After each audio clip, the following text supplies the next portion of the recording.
Hello everyone, আসসালামু আলাইকুম। আমি আরাফাত রহমান। আজকে আপনাদের সামনে নতুন আরেকটি ব্লগ নিয়ে হাজির হলাম। তো আজকের ভিডিওটি হচ্ছে আমি গরু বাজার যাব। এখন আপনারা দেখতে পাচ্ছেন আমার হাতে অনেকগুলো টাকা, আর হচ্ছে যে এখানে আমরা কয়েকজন মিলে একটা গরু কোরবানি দিব। আর হচ্ছে যে আমার হাতে অনেকগুলো টাকা দেখতে পাচ্ছেন, ওই টাকাগুলো হচ্ছে আমাদের ওইখানে গরু কেনার টাকা। আর এই টাকাগুলো দিয়ে আমি যদি আইফোন কিনতে পারতাম ওইটা মনে হয় আমি ভাবতেছিলাম।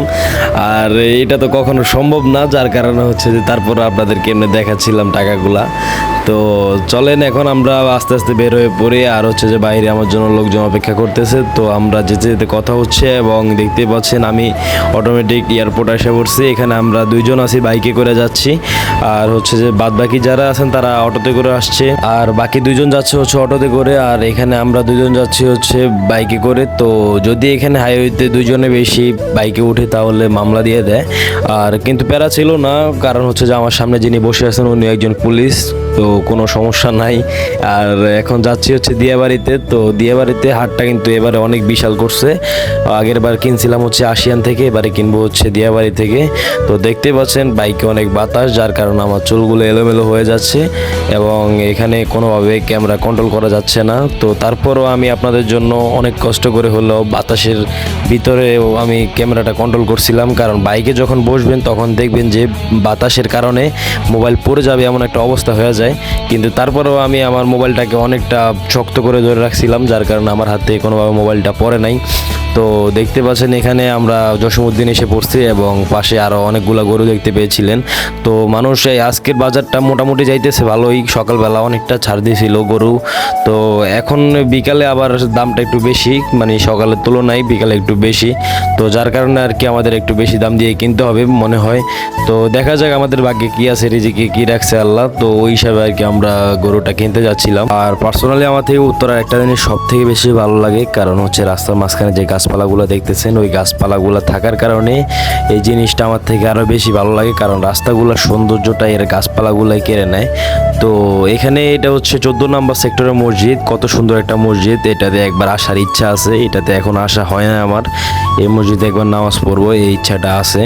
তো দেখতে দেখতে চলে আসলাম হচ্ছে এখন দিয়াবাড়িতে মেট্রো রেলের নিচে, এবং আমরা এখানে অপেক্ষা করতেছিলাম আমাদের বাকি যারা আছেন তাদের জন্য। তারা হচ্ছে হাউস বিল্ডিং, তো তারা হাউস বিল্ডিং থেকে দিয়াবাড়িতে আসতে একটু সময় লাগবে, যার কারণে এখানে আমরা ঠান্ডা এবং নাস্তা টাস্তা খেয়ে অপেক্ষা করছিলাম। তো পরবর্তীতে এখন আবার কল দেওয়ার পরে তারা বলছে যে তারা কাছাকাছি আছে, যার কারণে এখানে আবার আমরা বাইক চালানো শুরু হয়ে গেছে এবং আমরা যাচ্ছিলাম হচ্ছে দিয়াবাড়ি গরুর হাটে।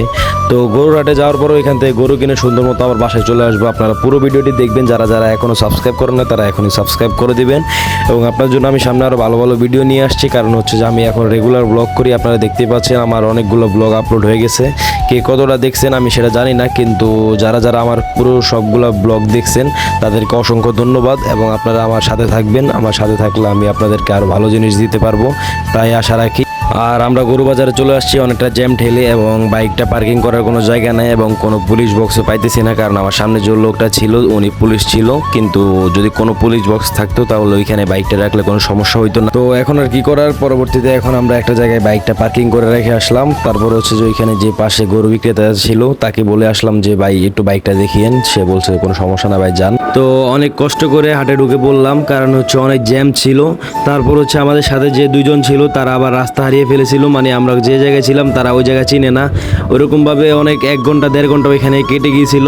তারপর হচ্ছে আরও বাকি দুজন এখানে ভিতরে ছিল, মানে টোটালি এখন আমাদের আজকে এখানে 2 থেকে 2.5 ঘন্টা সর্বনিম্ন ধরা যায় যে আমাদের টাইমটা নষ্ট হয়েছে, কারণ মানুষ একজন খুঁজতে গিয়া। তারপর হচ্ছে সবাই মিলে একসাথ হয়ে এখন অনেকগুলো গরু দেখার পরে লাস্টে এই জায়গায় এসে দাঁড়ালাম, কারণ হচ্ছে এখানে 2টা গরু আছে। তো এই 2টা থেকে একটা নেওয়া হবে, কিন্তু এখানে যেটা বড়টা আর কি, সে বড়টা নিতে গেলে আবার ওইটা হচ্ছে ক্রস গরু, এবং হচ্ছে ওইটার মাংসটা নিয়ে সবাই বলতেছে যে এটার মাংস ভালো হবে না, ওইটার মাংস ভালো হবে, এমন একটা সবার ভিতরে আবেগ কাজ করে। তারপর হচ্ছে যে এখন আবার আরেক দিক দিয়ে হচ্ছে যে এখানে বড় গরুটার বলতেছে যে পেট ছোট এবং ওইটা শুকনা, এবং ছোটটার পেট বড়, মোটা তাজা এরকম লাগতেছে, এটা বলতেছিল আর কি। তো সবশেষে আর কি সবাই এখন একটা সিদ্ধান্ত নিয়েছে যে ছোট গরুটা নিবে। তো ছোট গরুটা বলতে এত ছোট না, কিন্তু এখানে ছবিতে যত ছোট দেখাইতেছে এত ছোট না। ওটারই মোটামুটি ওজন আপনার বলছিল আর কি সবাই যে 5 থেকে 6 মণ হবে। তো আমারও আইডিয়া নাই, কিন্তু তারপর আমি সবার কথা ধরে আর কি একসাথে এই গরুটা পরে অবশেষে সিদ্ধান্ত নিয়ে কিনে ফেললাম। তো গরুটা দেখতেই পাচ্ছেন যে এখানে নিয়ে যাওয়া হচ্ছে হাসিলের জন্য। আর গরুটার দাম নিয়েছিল হচ্ছে 1,60,000, মানে সব মিলিয়ে আর কি হাসিল সহ হচ্ছে 1,60,000। আমাদের এখানে হাসিলের লেগেছিল হচ্ছে 7,000 টাকা, আর গরু হচ্ছে 1,51,000 টাকা।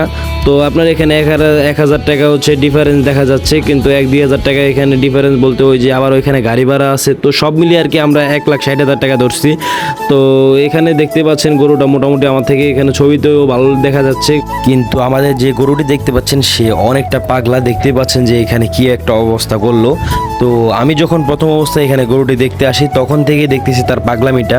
তো আমি আর কি আপনাদেরকে কি বলবো, আমি প্রথম অবস্থায় তাকে এখানে আসার পরে আমি হাত বুলিয়ে দিচ্ছিলাম মাথায়, কিন্তু সে কোনোভাবে মানছিল না। যার কারণে হচ্ছে যে একটাই সমস্যা, আমি যখনই তাকে হাত বুলিয়ে দিতে যাই তখনই সে আমাকে শিং দিয়ে বাড়ি মারার চেষ্টা করে।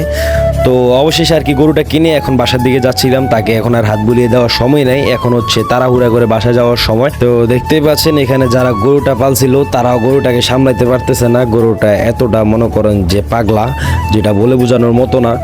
তো তারা অনেক কষ্ট করে মনে করেন, এখানে অনেক মানুষ, তো মানুষের ভিড়ে অনেক কষ্ট করে নিতেছে কোনোভাবে যেন কোনো মানুষ আহত না হয়। তো দেখতেই পাচ্ছেন এখন আপনাদের স্বপ্নের মেট্রো রেল যাচ্ছে, আর মেট্রো রেল হচ্ছে এখন গরুবাজারে, দিয়াবাড়ি গরুবাজারে হচ্ছে এখন মেট্রো রেল। তো এটা খুবই হাস্যকর একটা জিনিস হলো, কিন্তু এখানে মেট্রো রেলটা আগের থেকে, গরুবাজারটা এখন কিছু সময়ের জন্য বসছে। তো আপনারা এখানে দেখতেই পাচ্ছেন গরু বাজারটা অনেক বিশাল, যেটা বলে বোঝানোর মতো না। তার পাশে আমি অনেকটা পিপাসা লেগে গেছে, একটা পানি কিনছিলাম প্রথম অবস্থায়, তো এই কারণে আর কি অনেকটা রক্ষা পেয়েছি। তো সব মিলিয়ে আর কি এখানে এখন আমরা চলে যাচ্ছিলাম বাসার দিকে। তো গরুটাকে অনেক কষ্ট করে আমরা কন্ট্রোল করছিলাম, কোনোভাবে কন্ট্রোল করা যাচ্ছে না। তারপরেও যারা মনে করেন যে ওইখানে পুরানা, তো তারাই নিচ্ছে একবারে হাসির ঘর পর্যন্ত। তার পরবর্তীতে আর কি তারা গাড়িতে উঠে দিবে। তো লাস্ট পর্যন্ত আর কি তারাই আছে আমাদের সাথে, না হলে গরুটাকে নিয়ে আমরা অনেকটা সমস্যায় পড়ে যাব। তো সব মিলিয়ে আর কি যে তাদেরকে একবারে গরু গাড়িতে উঠে দেওয়ার আগ পর্যন্ত রাখছিলাম। আর আরেকটা সমস্যা হয়েছিল, আমরা যে গরুর মালিকদেরকে একবারে গাড়িতে উঠে দেওয়ার আগ পর্যন্ত রাখছিলাম, তারা এখন চলে গেছেন, কারণ আমাদের এখানে গাড়ি পাইতে অনেক সমস্যা হইতেছিল। প্রায় 1 ঘন্টা বা আধা ঘন্টার মতো সময় লেগেছিল গাড়িটা পাইতে, আর গাড়ি কোনোভাবে পাওয়া যাইতেছে না। তারপরে আমরা অনেক কষ্টে গাড়িটা ম্যানেজ করলাম। আমাদের যে জায়গায় ভাড়া লাগার কথা 1,000 টাকা, সে জায়গায় এখন ভাড়া লেগেছে 3,000 টাকা। এখন 3,000 টাকাও না, কিন্তু এখানে আমরা সামনে আরেকটা গাড়ি পাইছিলাম, কিন্তু সে আবার চাইতেছে 5,000 টাকা। তো যাক, অনেক কষ্টে 3,000 টাকায় দিয়ে একটা গাড়ি পাইছি, তো ওই গাড়িটা নিয়ে নিলাম। এখন আমি গাড়ির উপর থেকে ড্রোন ভিউ নিতেছি, মানে হচ্ছে যে আমি গাড়ির ওইখানে গরুর সাথে নাই, আমি গাড়ির একবারে উপরে, মানে গাড়ির মাথার উপরে যেটা বলে আর কি।